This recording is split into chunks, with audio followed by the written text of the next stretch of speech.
under Edward Hyde, who won in 1958 on Be Careful and also on King of Babylon, but they're running. And Baz Bombati a little slow out of the stalls this time. And in the early stages of the race, they're just jostling for the lead, and one of the first to go on, in fact, is McCarthy, together with Engulf. And up with them towards the outside comes Admiral's Heir. Just in behind these two comes the Irish horse Prince Echo. They've come a furlong and a half now of the 7.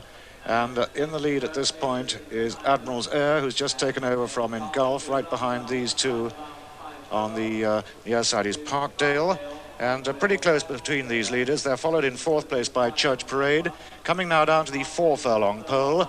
And Parkdale has just gone on now to take it up from Engulf, then Admiral's Heir and Church Parade. Right after these come Prince Echo and Kirtling as they get to halfway now in the Laurent Perrier Champagne Stakes. And it's Parkdale who leads from Engulf's 2nd. Then in 3rd place, Admiral's Heir towards the outside of 4, Church Parade.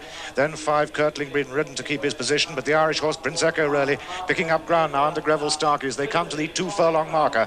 But it's still number 8, Parkdale, in the lead. And a real ding-dong struggle going on for 2nd, 3rd and 4th. But Prince Echo's now gone into 2nd place as they come on now down towards the distance. And Prince Echo now looking all over a winner. And there's a faller. Engulf has gone.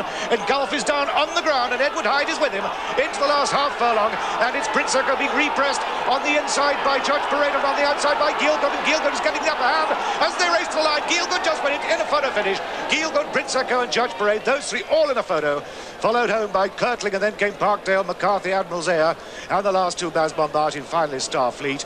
And I'm glad to report that there's no harm at all to the faller. Engulf, who is cantering past the post, has sounded a bell, and happily too his rider Edward Hyde, as I say, who had won it twice before in years way back, 58 and 62. He likewise is unscathed and is walking home. But what a nasty moment just inside the distance when Engulf came down.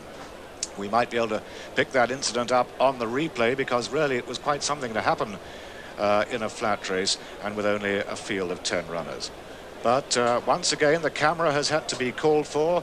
The judge, Michael Hancock, who had to use the camera for both the first 2 races, the winning margins being a neck in each case.